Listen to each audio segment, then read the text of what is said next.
তোমাদের যাদের বিয়া হইছে, যাদের স্বামী আছে, যারা স্বামীর সংসার করো,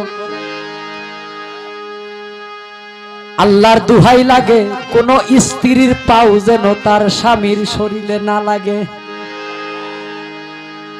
কোন স্ত্রীর পাও যদি তার স্বামীর শরীরে লাগে, যে স্ত্রীর পাও তার স্বামীর শরীরে লাগলো গো মা বোনেরা, সেই পাও জাহান্নামের খড়ি হবে।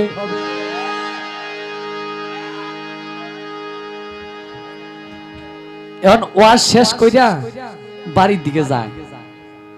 বাড়িতে গেলে বউ করছে কি, ওই যে কইছে স্বামীর শরীরে যদি স্ত্রীর পাও লাগে তাহলে পাও যাইব জাহান্নামে।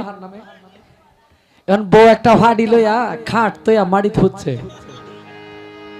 জামাই ওয়াজের সুরে ডাহে